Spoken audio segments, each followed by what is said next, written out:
So I actually wrote down a few references. So these are the references which I used in my talks explicitly. These are some previous important pioneering papers in the subject. Vasily Devanov, I don't remember the number, but you can really find out. And the paper of Guillaume Dienin that put these two together. These are the works we have done. I have made references to some informally invariant forms in the current correlators, which is in this paper by Guillaume de Patata. And I've made references to supersymmetric generalizations of the things I have taught, which is in this paper with Ren Trivedi and Shuichi Okuyama.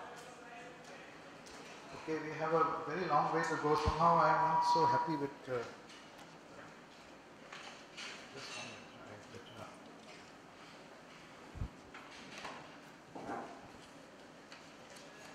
Okay. So in the last lecture,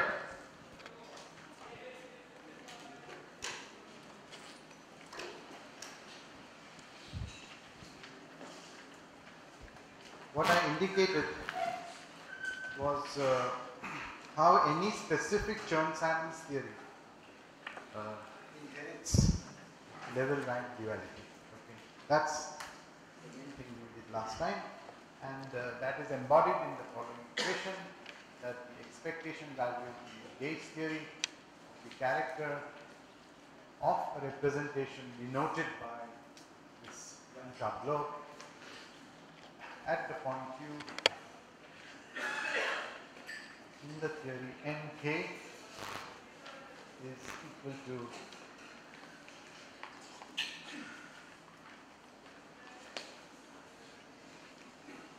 twiddle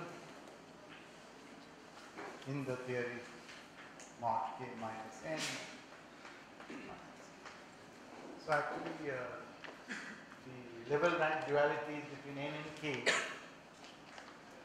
and this one. Then the sign of k is not specified. But most of the time I am taking k positive, so to make life simple, we will just work with this. Okay? The precise statement is what I have just. Where y is obtained, y twiddle is obtained from y by a transposition, that is interchange of rows and columns. So this was our basic equation, and then we wrote down formulas, for y. I just want to review this a little bit, okay? So if you have n boxes in this tableau, then this formula is given in terms of the characters of the symmetric group with tableau y, and what you have over here is a product over Polyakov lines m equal to 1 to small n, trace of u to the m raised to the power of km,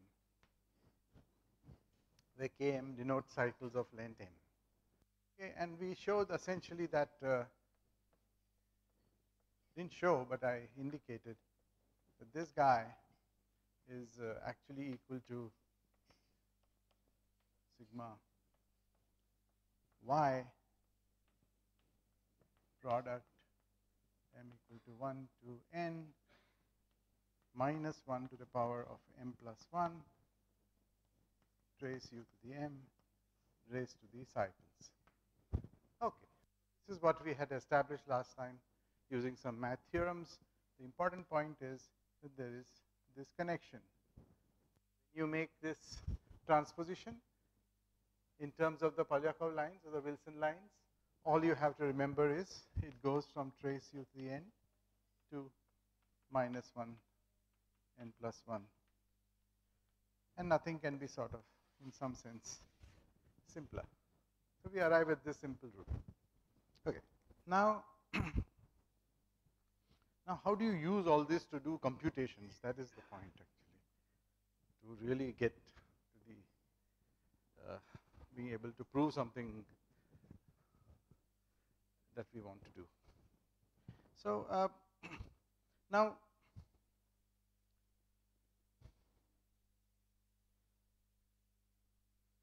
if I apply this realization to this equation, it says basically that the expectation value of this set of trace u to the n in nk is equal to the expectation value of chi, the set of trace u twiddle to the n minus 1 to the n plus 1 in this other theory as k minus n k. So you see, note first that these are n by n matrices. These are k minus n by k minus n matrices. So it's different. Now I don't know. I mean, Sachin tells me that at some point I had indicated to some work of Kapustin that this means that you can identify this with this in general for finite n and finite k. Today I cannot demonstrate that to you, but I'm sure that in the limit of large n, since this will be evaluated by a saddle point and this will be evaluated by a saddle point.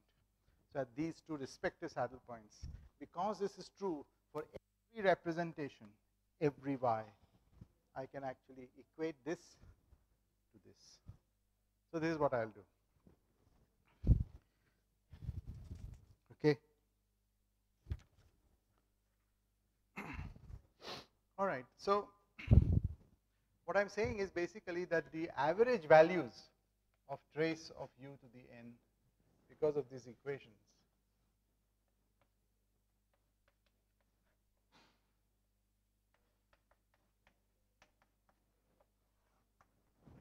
and for the rest of the talk I'll forget about the bars, and we always understand that we are working at the saddle points. Okay, so we have our equation, and now what I do is I introduce the densities rho and rho twiddle, normalized densities, so this is just Fourier series on the circle, trace of u to the n upon the normalization by the rank of that group, and this is e to the I n alpha trace of u twiddle n divided by the normalization of the gauge group relevant to u twiddle. And this equation immediately tells you a very simple thing, that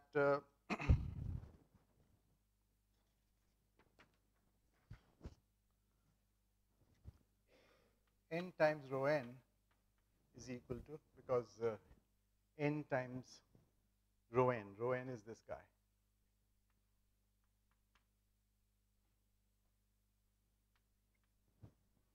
And this is rho n twiddle. This is just a Fourier, fellows. K minus n rho twiddle n plus k times delta n0. Just to make sure, because the 0 mode here is 1, 0 mode here is 1. So this equation is true. Any questions? Sandeep, you have some questions? Yeah. Just minor terminology. Yeah. In that line, chi y tilde u, is it sum over all characters of chi y tilde then, just to on the right hand side? No. Sorry, I'm misunderstanding. So y tilde is obtained from y by transposition. This is some other representation. Oh, I see. This young tabular map. Yes. Is it? Yes. Okay. This sum sigma is over the permutation group Sn. I should have written. Okay. Small n is the number of boxes of the tableau I see. and y tilde. I see. That's it. Okay. Now I understand. Thank you. Okay. So this is true. This equation is true. At the saddle point, for sure. Now this equation is very, now let's see what it means for rho and rho twiddle. So simply very simple. So divide both sides by k. So you have n upon k, which is lambda. And this is k minus n upon k, which is 1 minus lambda. and this is delta n0. So you get essentially lambda rho n plus 1 minus lambda rho n. Twiddle, equal to delta n0, and this implies very trivially that lambda times rho alpha is equal to 1 minus lambda times rho twiddle of alpha plus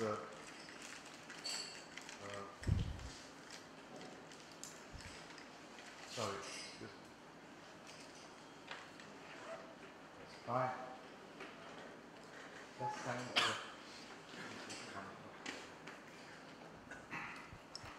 Okay, you see, you have this minus 1 to the n plus 1. So if I take this on the other side, you get rid of this one over here. That's just the phase shift of alpha by pi. So this equation is true. Okay. So rho twiddle is related to rho by this simple function of lambda. I am deliberately doing this slowly and stepwise because the result that we are going to derive is quite non-trivial actually, and nobody should have a doubt. I'll erase this now. Don't mind.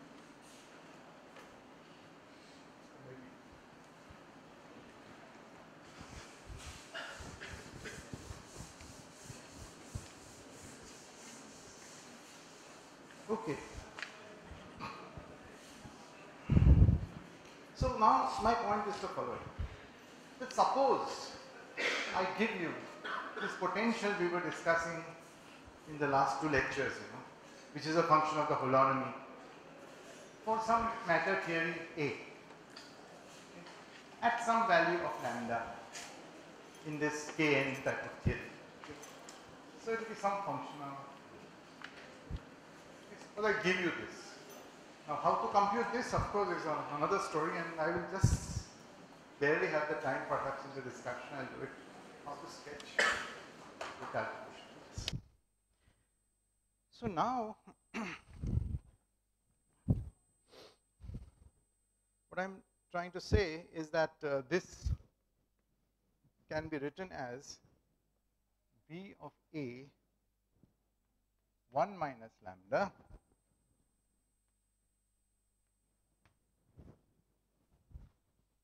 under the level rank duality. And so this here to here is known because I know that relation actually. I can plug it in and do it. Okay. So this is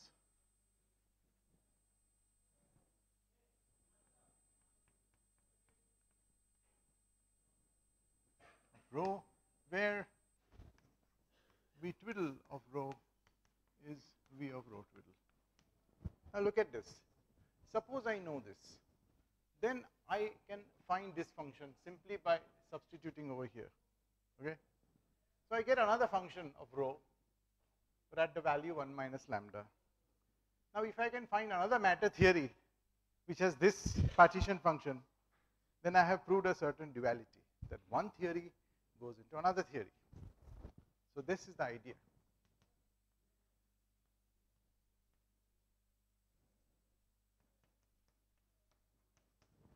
Okay. Everybody with me? Or you have a question on this? I have computed, or somebody gives me a list of these functions of the holonomy for various theories, which I will even list. When I apply to that theory this transformation which we have been discussing, I get another potential, a different value of lambda, which is 1 minus lambda. And just by chance, this new potential fits into the list. I can say that that theory maps into this theory. Or maybe it is self-dual. We have both examples. So this is what I am going to do now. I am going to tell you how this can be used to prove Fermion-Boson duality.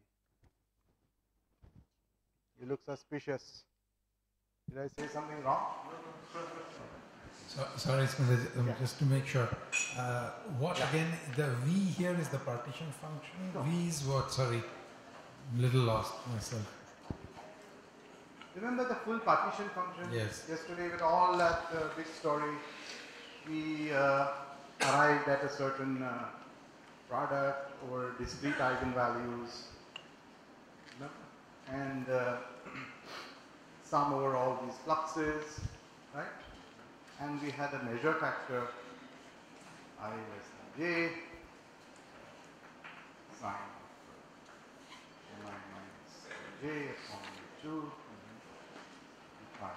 a, right? And we had this v of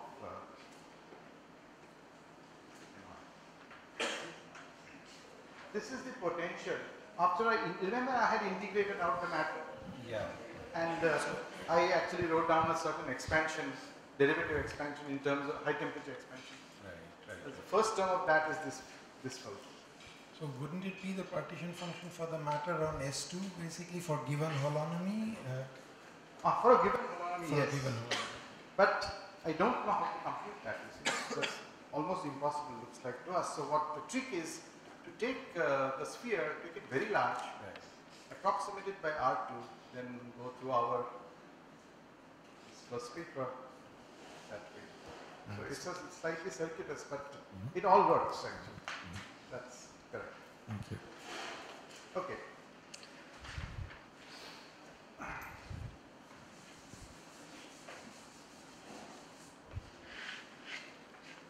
All right. Now, is there something special about k equal to n? sorry? Is there something special about k equal to n? Where? I mean, Yeah, k equal to n, lambda is 1. Yes.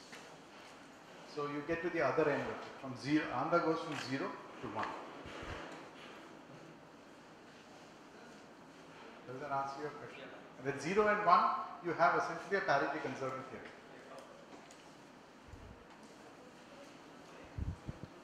Okay, so now what are the list of theories one can compute with and one has calculated?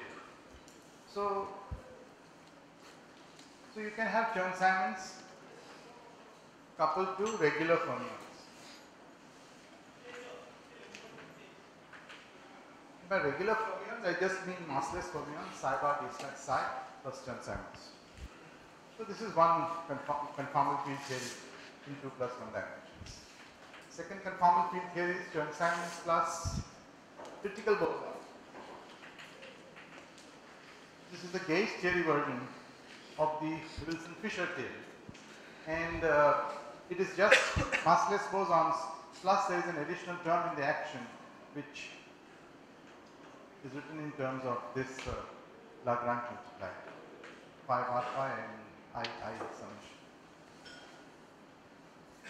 Third theory, which we can calculate, is Chern-Simons plus critical fermion. This is the generalization or gauge theory of the Gross-Neveu model.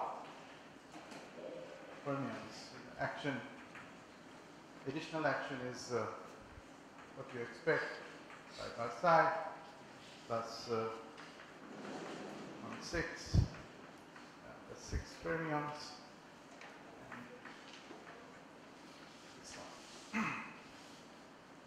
And then, of course, you have the Chern-Simons plus regular boson,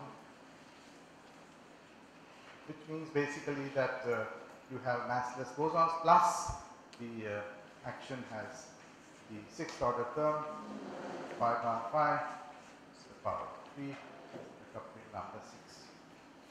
And then number 5 is n equal to supersymmetric theory with one chiral multiplet.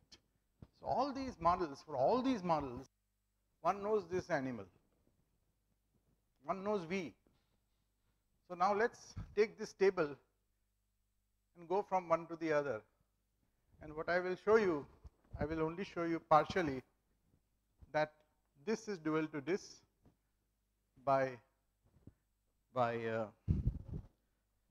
level rank duality, but this is regular theory of fermions is dual to a critical theory of bosons. So this is of great physical interest most probably. This is also another duality, and this is self-dual. The supersymmetric theory, which has both fermions and bosons, is self-dual. So these are the results. So you can exactly solve in the large limit. Chern-Simons gauge theories coupled to all this type of matter exactly in the large end limit and verify this duality. And so you have a rather interesting and important result. If I even only focus on this part, that there is a Fermion-Boson equivalence in 2+1 dimensions, at least at this level of the partition function.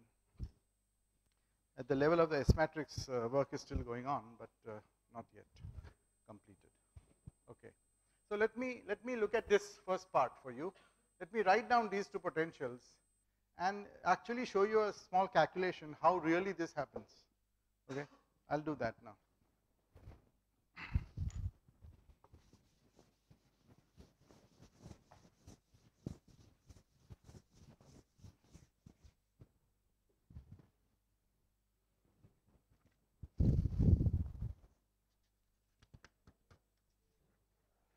Okay. So this is the first theory.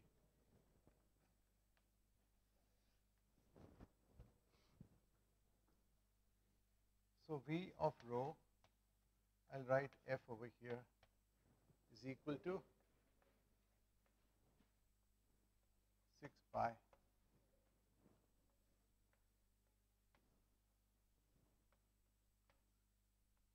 cube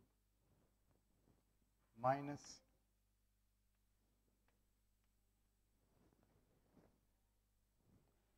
plus 3 times integral minus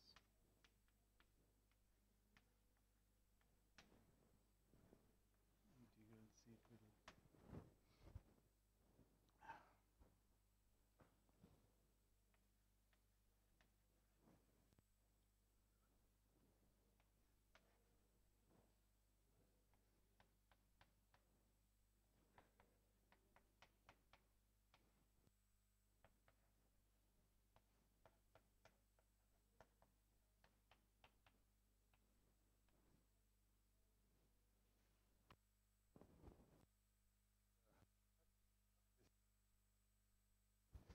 and C twiddle is something which is related to the mass square of the thermal mass of the fermion. In fact, explicitly the self energy of the fermions goes as C twiddle square times T square. I had T square, so it's of order n, so very large. So justifies our ultralocal approximation nicely. And then C twiddle is simply obtained by taking derivative of this and setting it to 0, and it turns out to be the following equation.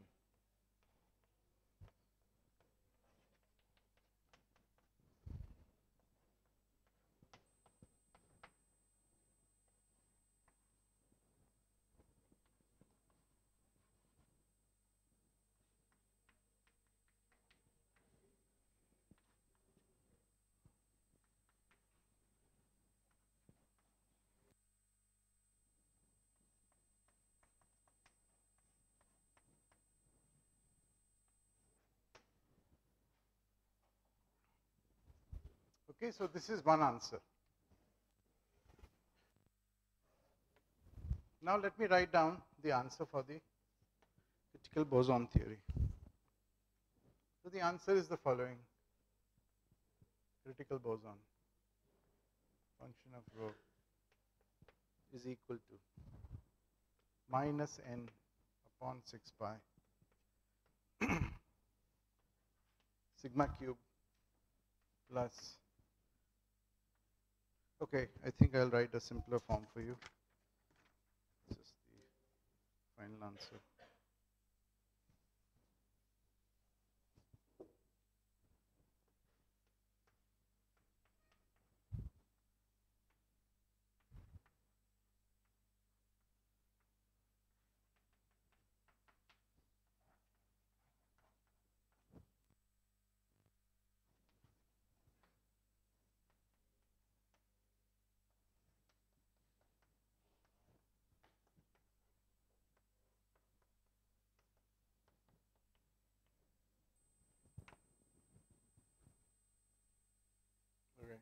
and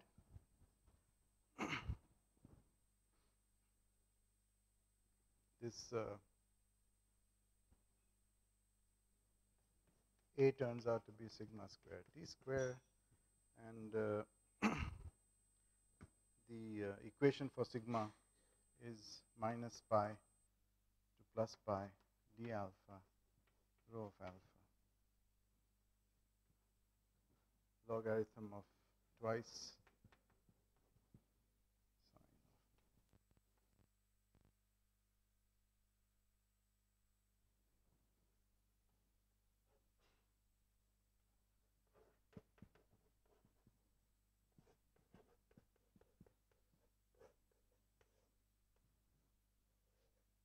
equal to 0.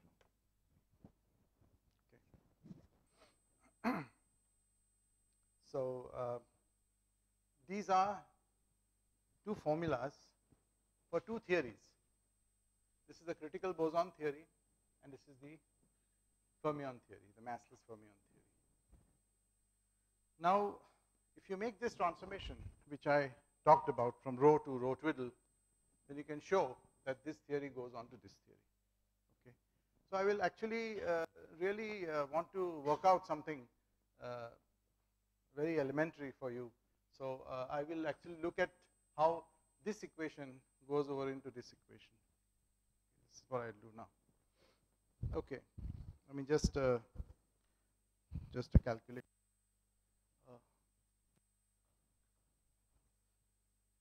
So it turns out that I forgot those notes in my room, so I will not be able to do that. I mean, it's just algebra. That if you start with here, start with this theory with rho twiddle, okay, with rho twiddle, and make that transformation in some little algebra, then you go from here to here. And in this way, you can also do it for the first line, that will go from here to here. So it is clear. I'm sorry about this. I don't think I can really work it out on the blackboard. Excuse me, sir. Yes. So in the first equation, what is this y integral over? Sorry. In the first equation, Yes. this y integral over. Oh, yes. From C to O. Yes. Okay. So these formulas are all in this paper. This paper, number 6. They're all there. And it's also shown how to go from one to the other. But I just wanted you to understand the general scheme of what we are doing. So, very good. So similarly, you can prove all of these statements I said. You can prove that this is dual to this, and this is self-dual. So now, what is nice about the supersymmetric theory is that there are other reasons why this duality should work. This is what in the literature is called the Givion-Kutasov duality, which comes from the bulk theory in a totally different argument. So if what you are doing is right, you should be able to reproduce this, and the answer is that it does work out.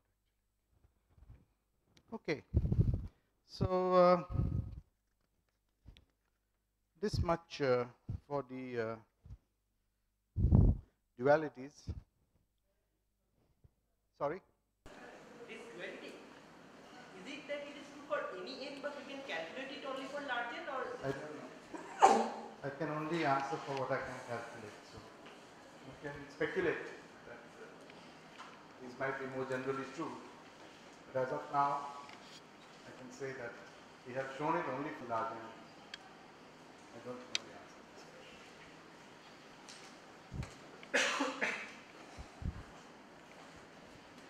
Okay, so now in order for us to complete this whole program, I actually have to tell you how to compute this and how to compute rho, which I haven't told you as of now. So let me sketch a little bit about how that is done.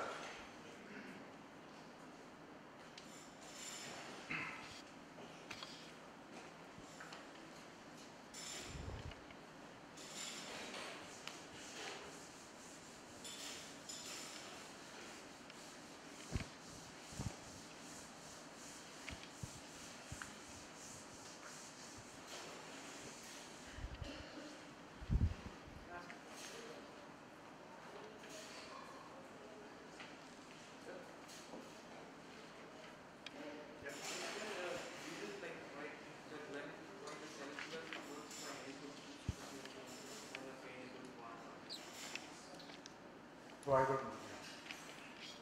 Maybe somebody can answer. I mean,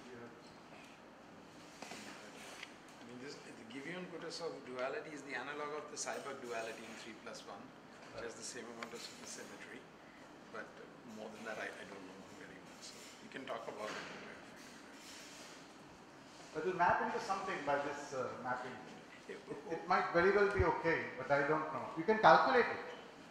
You can calculate all of these things, but I don't know whether it is self-dual or not. This I do not. Sorry, your question was about n equals 1 cases? N equal to 1, n equal to 3, all those others. I don't know. Do you know, Sachin? I mean, there is no general class of theory for which self-duality works. So there will, you will find out a more general class of theory that given some parameter mapping, you will find out some other theory also where duality works. That is much more general class of theory which reduces to this n is equal to 2 or maybe n is equal to 1 also. So I don't remember exactly right now how n is equal to 1, but there are more general class where self-duality works. It's not specific of n is equal to 1. I see. So n equal to 1, is it self-dual?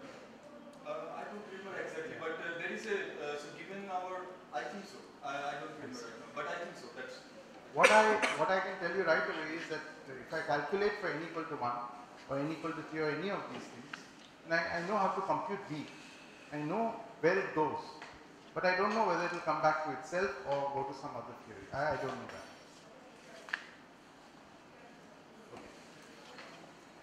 that. Okay.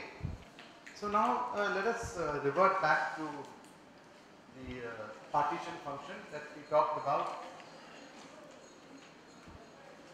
So I showed you last time that this partition function can be written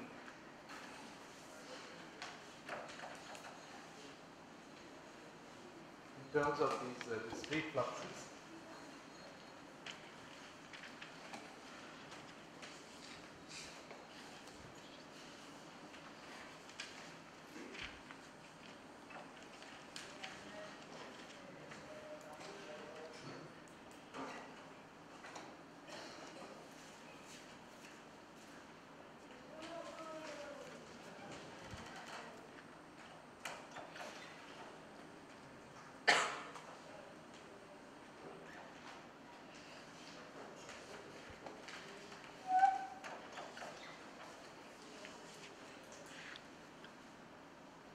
Okay, but you may recognize that actually this object is nothing but the integral for a single unitary matrix of e to the minus v of u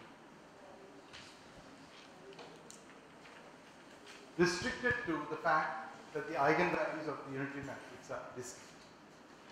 You can see that because this object actually is equal to integral from minus pi to plus pi of e alpha I equal to 1 n times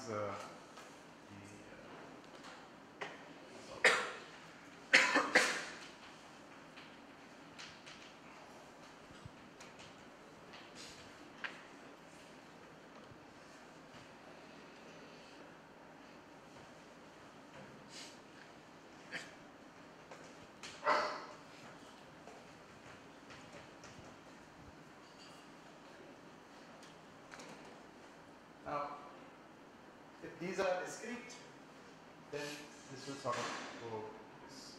I have done something here which is important but not obvious at all. But I have written that this effective potential over here is a single trace. Now you can see from all our worked out examples that this is really true. Okay, it doesn't have to be general, but from our worked out examples, this is really true. Okay, and to match with this, alpha I must be 2 pi upon k and I. So just keep this in mind. Now I want to discuss with you the consequences, some important consequence of the fact that the eigenvalues actually in this model are really discrete. So what does it imply for the unitary matrix model and its saddle point equations. So this is what I want to discuss. Okay.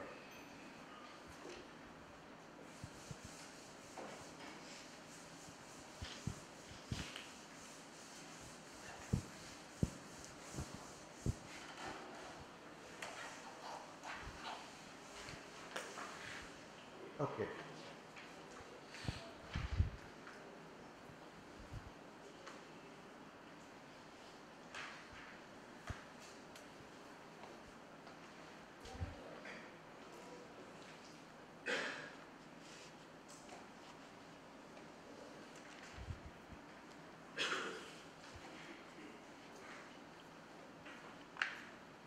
So I'll tell you the result. What I want to show you is that if you form a density of eigenvalues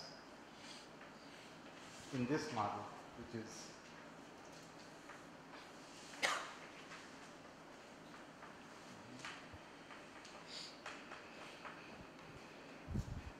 then you can write this theory in terms of the density of eigenvalues, which I will do. And you usually have a restriction. The density is positive because it's positive. That's all.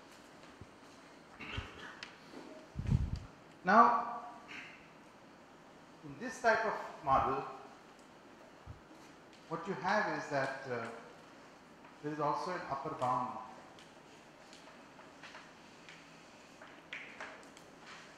So this is the result I want to derive for you.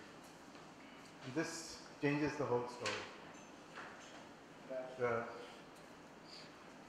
the density of eigenvalues is not only positive, but it also has this upper bound. Now, why is this upper bound there? Let us see. Physically first. So, if you have this circle where these eigenvalues are sort of distributed, then if I look at the inter-eigenvalue spacing, it is 2 pi upon k. Because there are k of them. And this means basically that the spacing goes to 0 as k goes to infinity, which is the limit we are interested in. Now, if I ask you for the maximum number of eigenvalues in any interval, let us take any interval of the arc of delta alpha and ask what is the maximum number of eigenvalues I can pack into it. So it is delta alpha divided by the spacing, which is 2 pi upon k. Okay. Now, this by definition is delta alpha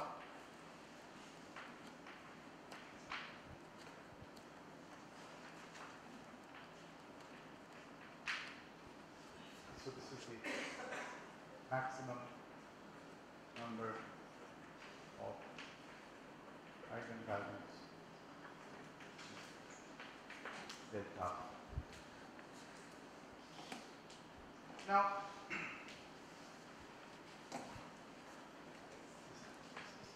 so if I work with the normalized density, that is rho, which is divided by n, then I essentially get a very simple answer that this implies that rho of alpha maximum is equal to this number, that is k upon 2 pi divided by n. That is 1 upon 2 pi lambda. So this is a very important point, that these eigenvalues actually form some sort of a crystal in some sense, and I cannot actually go beyond 1 upon 2 pi lambda in this model. So this is a very important point. This is totally model independent. Yes? Degenerate eigenvalues? What does that mean? 2 eigenvalues become equal. Oh, they repel, right? This is the whole point, that they behave like fermions. Okay. Now, you will remember that I wrote down an equation for rho twiddle, right?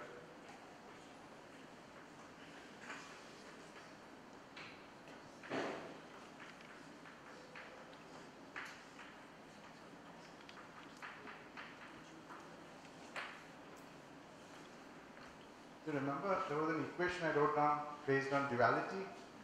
It's very beautiful that the same bound appears from demanding that the theory has this level rank duality. This was a physical reasoning. This is the more precise mathematical reasoning. So now, if I want to understand the dynamics of this problem, what I do is I set up a saddle point equation.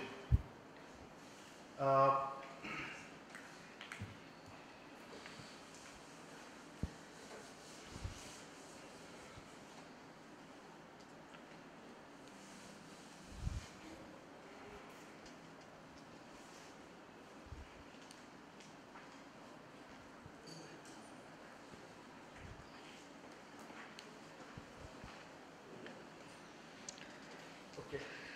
So saddle point of what? So look at this expression and put it in the exponent. So what I have in the exponent is the logarithm of summation I now to j of the sine of alpha I minus alpha j to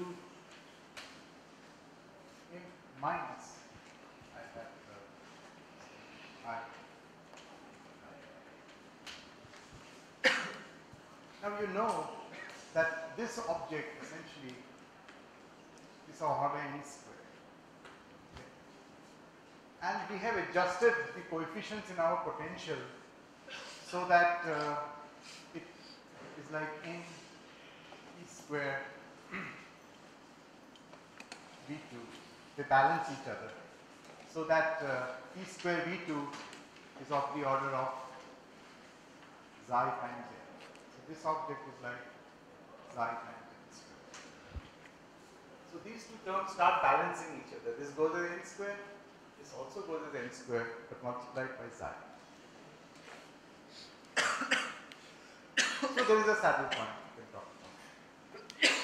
If the saddle point, you take the eigenvalues and differentiate them, you get a very well-known equation, which is basically xi times g prime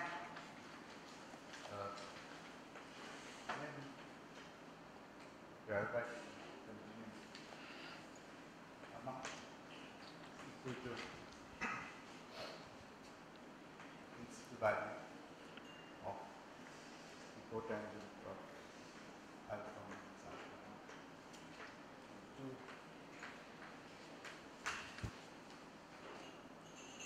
So this is the equation that you have to solve with these two conditions. So it's now a mathematical problem of how to determine rho. It is determined by the solution of this integral equation, which is a very well-known integral equation. It was solved in the past, about 30 years ago.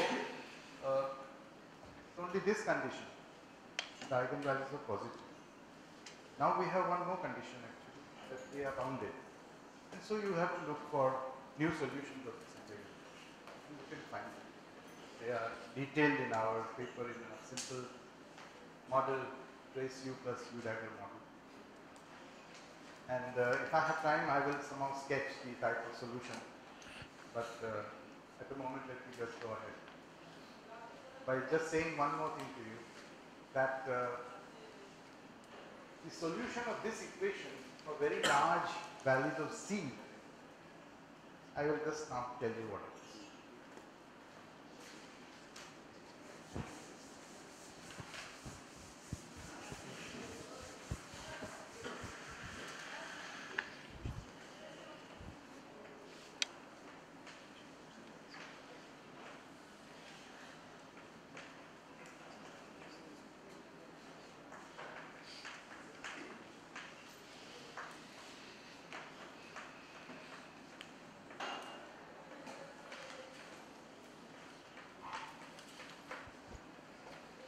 So it means basically that these fermions basically organize themselves into a band.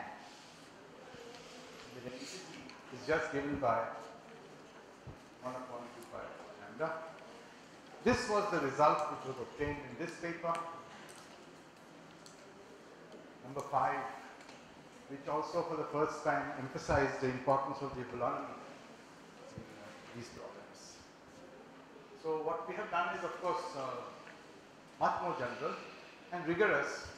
It is not very clear how to obtain the answers of this paper in a very rigorous way. I mean, there are lots of intuition that goes into it, but derivation is still missing, because if you remember, I told you last time that the answer of Lau and Thomson for the torus was that the answer was 1 minus g over here.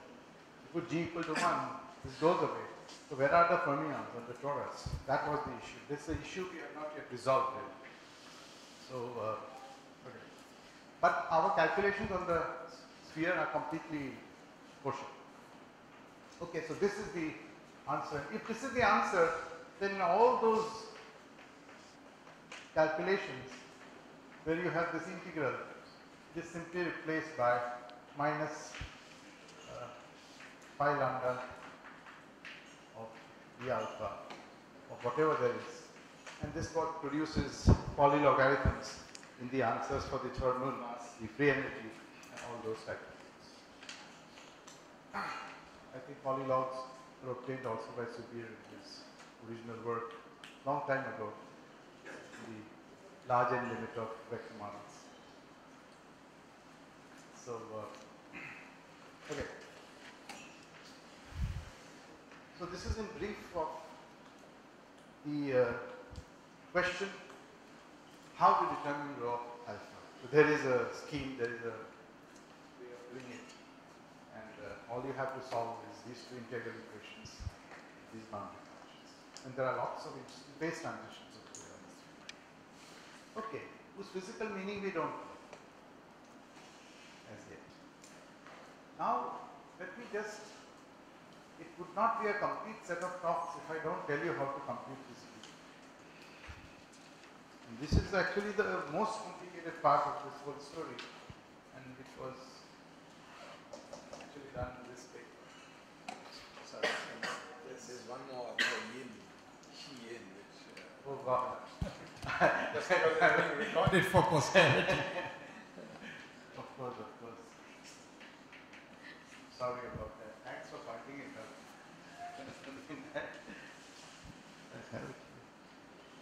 Oh God. No, I forgot here also. Sorry.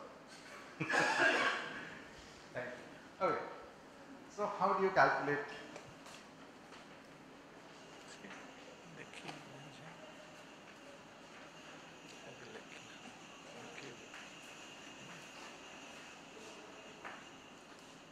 Okay.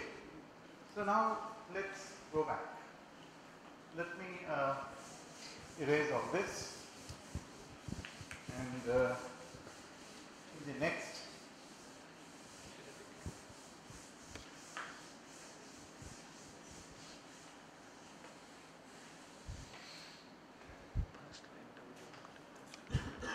few minutes, let me just sketch how to get the answer for this.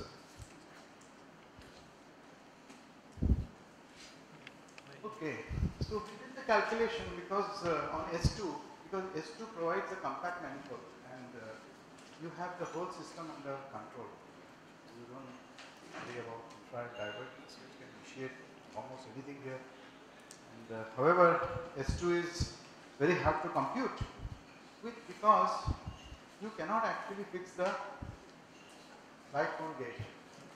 If you cannot fix the light cone gauge, the Chern-Simons theory is highly nonlinear, and you really don't know what to do. Okay. So what I will do is the following.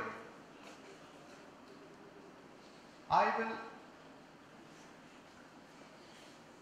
say that this problem is being treated in the calculation of V of u, which is in some sense a local quantity on a very large sphere, which can be approximated with some infrared cutoff like this one. Okay. That everybody will buy. Very easy thing to do. I am doing a path integral, So I will do something very interesting, that I will actually even change this manifold to R11 cross S1.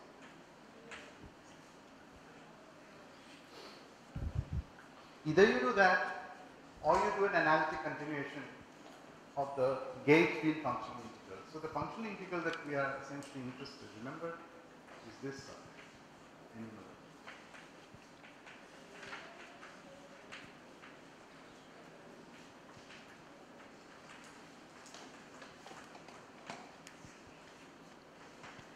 Plus something like this. Let's take very friendly to write up matter. So I will do this now. Now I will explain to you why I am doing all these things, and then I'll go back to this calculation. So what you do is, because you are in R11, you can fix the light cone gauge. Okay? You can fix, so A minus is let's say A1 plus A2, forget about 1 upon root 2's and all that, and A plus is equal to A1 minus, something like this. Now if I were in R2, there would be an I over here. So this would be a complex conjugate. A plus and A minus are complex conjugates. So you set 1 to 0, you set 4 to 0, everything is gone. So you first work in Minkowski space, Lorentzian metric. Either that, or you wave your hands and say that A2 gauge field is analytically continued, so that even if you work in R2, things are okay. But this is an equivalent way of saying this, and you set this gauge to 0. If you set this gauge to 0, this term disappears, and what you are left with essentially is A plus B3 minus B3. That's all you are left with. So the whole Chern-Simons nonlinear term is gone. Then I'll just indicate to you, you can integrate out A1. You integrate out A1, you essentially get a Gauss law. It is just a sketch. This is a matter current. Okay? If you put delta function for a matter current over here, A3 turns out to be an Aharonov-Bohm type of potential. This is the idea that Chern-Simons theory, essentially, the matter in the Chern-Simons theory produces vortices. So this is in some sense the equation that is the origin of anions. You can make it much more precise, but even in the non-abelian theory. Okay. So there are indices here. Okay. Now the main point is you can always solve for A3 very simply and substitute in the action, and you essentially have a theory entirely written in terms of fermionic variables. And those fermionic variables can be sort of gathered together, and ultimately the theory is written in terms of gauge invariant bilocal fermions. There's indices here, alpha, beta, Lorentz indices. But the key issue is, even in order to calculate the free energy correctly, how to invert this equation. And we have been to lots and lots of, what shall I say, difficulties in trying to understand it, till you realize that the way you solve for the Dirac propagator in a Dirac equation, you never invert the linear term. You always multiply on both sides by d plus and invert. Before I do that, it is at this stage that I go from R11 to R2. And if I do that, then this equation essentially becomes a Laplace equation.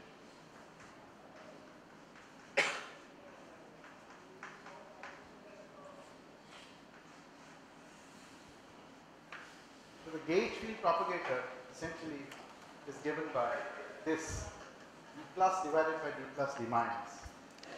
But d plus and minus are now complex, so this is a Laplacian, so you can faithfully invert it. And what you have essentially is so these are all the issues which arise when you try to do perturbation theory in the light cone gauge. This is the way how you can solve it. Nice. So let me finish by saying that A3 becomes this is the Laplacian, and pi from A minus.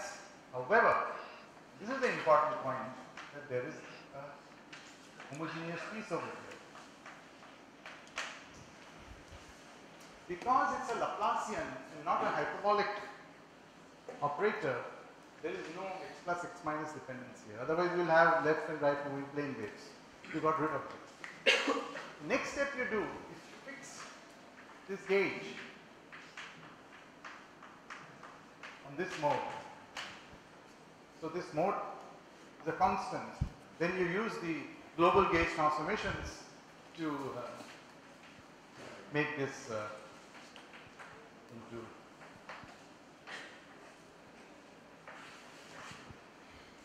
so what I'm trying to say is that the solution of the Gauss constraint is not only given by this matter piece, but it has a contribution from the holonomy, which is easy to miss. So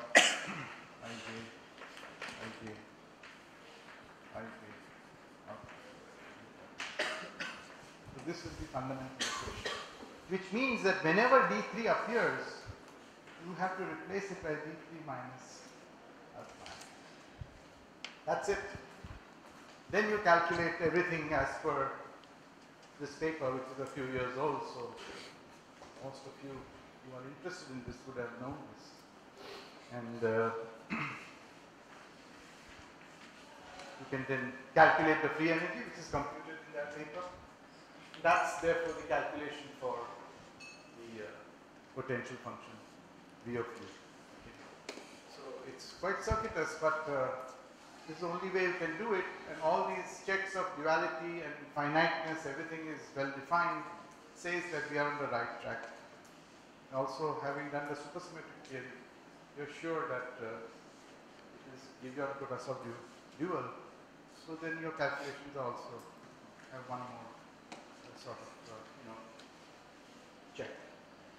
So I don't know how much I got across in these lectures, but the punchline is that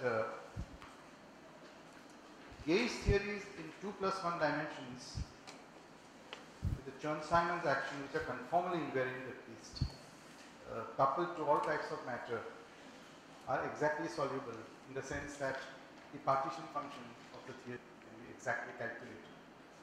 Point number 1. Point number 2 is that these partition functions have very beautiful duality properties, where the partition function of fermions maps exactly into a partition function of bosons.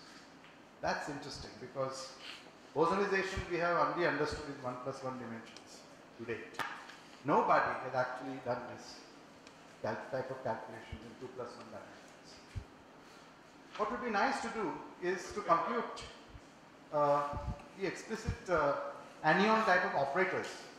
Yes, your question. Large n limit. Yes, large n limit. The other one is, but even this is hard. It took a couple of years to do this. Whole thing. Yeah, large n limit. Thank you. What would be interesting to do is to really see what are these anionic excitations in these models really, because there are anions, we know that, for even simple considerations.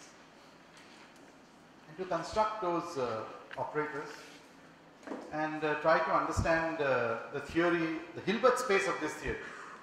We don't know the Hilbert space of this theory in terms of those types of objects, which are there. Condensed matter people tell you that such things are there.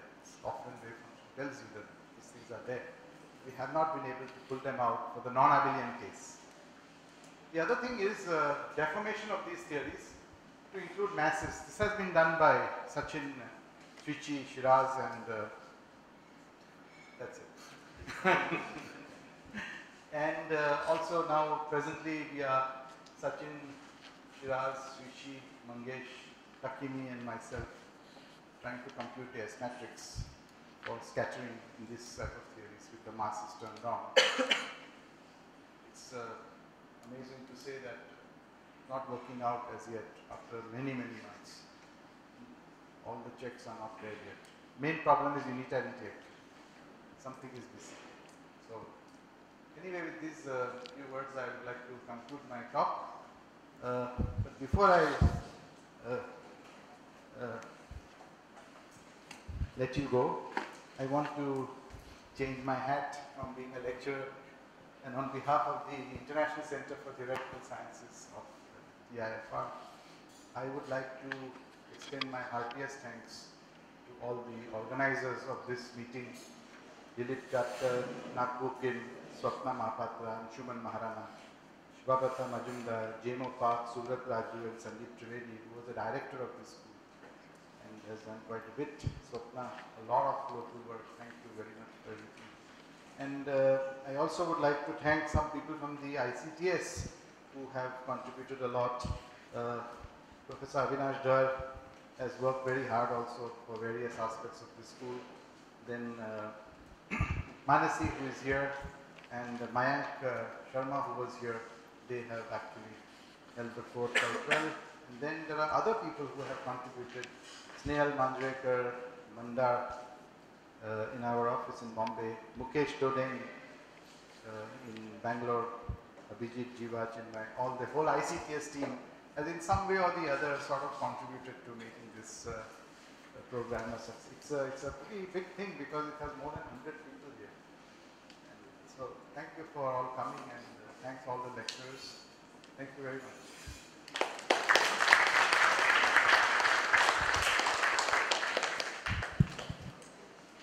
Thank you, Professor Wadia, for this nice set of lectures. So now there are questions. So in V of U, how do you know that there is no Cartesian dependence?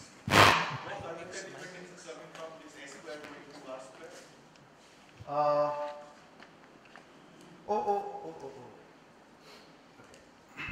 The curvature dependence basically translates into the fact that there is a finite volume, because it's an integral over square root of g times v, right? Originally I wrote down. So there could be explicitly some derivatives of g mu nu or some in v mu. No, there are no such terms actually. There are no such terms. And a u rule theta. No. They are suppressed by powers of 1 upon the temperature. They are suppressed. They are there. In fact, on any manifold you can write this down. And they are there, but they are suppressed in the limit of large n. So finite n will be very hard problem to really work. They are there, but they are suppressed. Any other question? Maybe I can ask one. Yeah. Maybe for the discussion, but just to ask you, as you emphasized in your lectures, one of the beautiful things about this class of theories is that it yields such a large class of conformally invariant theories. Now, for example, you talked about fermions with vector-like matter, but we could consider a fermion in the adjoint representation. Yes. And that would also, we expect, be a conformally invariant theory. Yes. The reason I say that is that kind of a theory we expect to have a gravity dual, because you have n square degrees now. ABJ theory.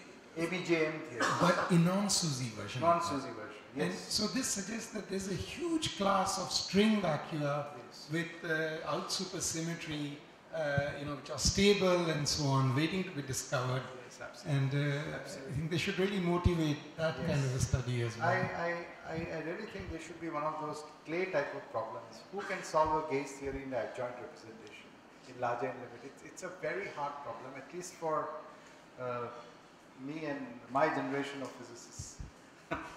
But Sandeep is saying basically that if you go from vector matter to adjoint matter, here also, of course, you have a dual, which is the Vasiliev dual, the higher spin theories of Vasiliev, but he wants a real graviton, honest to goodness dual to non-supersymmetric string theory in, let's say, AS4. But for that, you will have to solve the theory in the large n limit with matter which is in the adjoint representation of the gauge group. And that's very tough. It's very tough because this very simple, beautiful thing we had about the currents being single trace operators is not true anymore. That's the problem. So it's very difficult to even enumerate the Hilbert space of the theory at large n, leave alone doing a computation. Very good, very important question. Yeah. Shuichi had some paper saying something about this. Where is it? Any other question? If not, let's thank Professor Wadia for this very nice set of lectures. We'll just give it to, yeah. But before we end, we give to all the lecturers a small token of appreciation from our side. And actually here Spenta's double hat comes into sharp focus because the small memento is being given on behalf of ICTS. But I think that's wonderful. So I'm going to request Swapna to please give this small memento on behalf of all of us, participants and organizers, to Spenta. So let's give him a big hand.